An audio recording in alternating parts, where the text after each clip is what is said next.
In 2016, Jatori Evans was charged with killing his pregnant ex-girlfriend and then burning her body. He was also accused of killing her parents.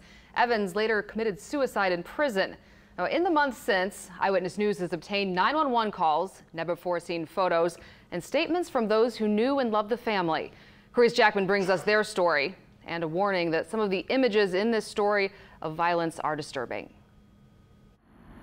It's something that we notice all too often in domestic violence cases. Women, and in some cases men, being attacked, harassed, and in the most horrendous cases, brutally beaten. 1 year ago, we saw a devastating case right here on River Road in Old Jefferson. Jefferson Parish Sheriff's Office, Operator 32. Hi, I'm calling from Audubon Nature Institute. I'm the employer of an employee that has filed or has submitted a restraining order. The woman on the line is a human resource worker at the Audubon Zoo. She hasn't shown for work today and wanted to see if I could give an address for a welfare check. She's worried about her employee, 20-year-old Cindy Hansen, who's 7 months pregnant. She was at work yesterday. There was an event planned for her today. She was excited about it. She's expecting there was going to be a department baby shower. She didn't show. 11 minutes away in Old Jefferson, smoke fills the sky over Hansen's home. While the home burns, Cindy Hansen lays dying in an upstairs bedroom. Jatori Evans has stabbed her repeatedly before setting the room on fire. And in an apparent final act of defiance, throws a restraining order near her body. Outside the front door is Hansen's mother, Samantha, shot and stabbed multiple times on the ground. And on the first floor lies Sydney's father, Dwayne, shot twice in the head. Neighbors and family members begin calling 911. We're assuming it's them. Their daughter, who's like 21 years old, one of them is missing, and she just filed a restraining order against this guy named Jatori. Hi, I was calling regarding the 3 people from 4103 River Road who were murdered. I know who did this. I have his freaking address. I have his mother's address. After a manhunt, the NOPD arrests Evans in New Orleans the next day. He had some physical injuries consistent with some sort of altercation, some scratches to his arm, cuts to his hands. Dina DiMartino was Samantha Hansen's best friend. More than a year after their murders, Dina's memory of that day remains fresh. We spoke with Dina via FaceTime from her home in Key West, Florida. I knew that there was some danger looming between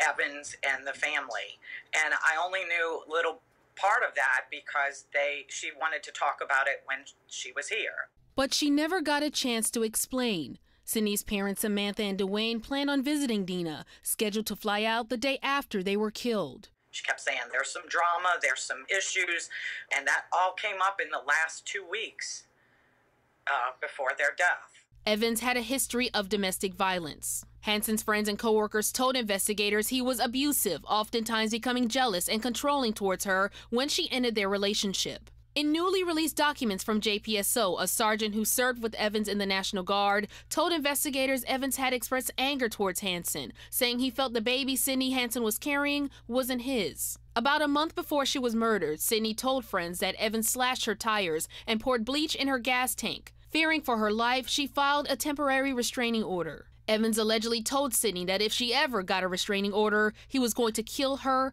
and hurt her family. This was not the first time one of Evans' relationships spiraled out of control. For the first time, Eyewitness News is hearing from Evans' ex-girlfriend, Abby Merritt. He just slowly lost it. Merritt says things were perfect in the beginning. Evans came from a great family and never forgot her birthday. But when the relationship soured and the couple broke up, things took a dangerous turn. That was when he had slashed the tires on my car. He broke into my house and stole our laptops and a TV. He threatened to kill me. He said I would be dead within 6 months. She says she called St. Tammany deputies at least 10 times. He threatened to light my house on fire, and it was just in a phone call. I just remember it.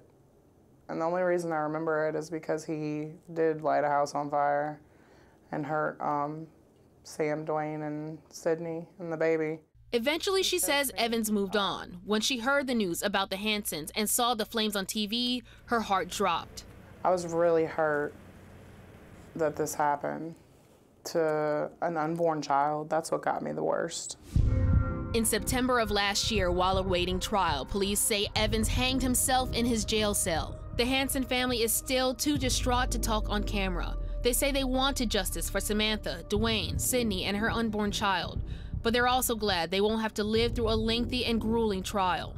They say they'll mourn for a lifetime. Merritt says she never pressed charges or would drop them because in her situation, she really did love Evans, and in many of the situations, she really did feel like the justice system would not protect her. Tomorrow night, we'll bring you another story, the story of Simone Veal and her ex-husband, Sylvester Holt, another case of domestic violence and tragedy. We'll also tell you what's being done to help domestic violence victims across the state and why some leaders say more needs to be done. In Old Jefferson, I'm Carice Jackman, Eyewitness News. And we'll be exploring that other case tomorrow night right here on the Eyewitness News at 10.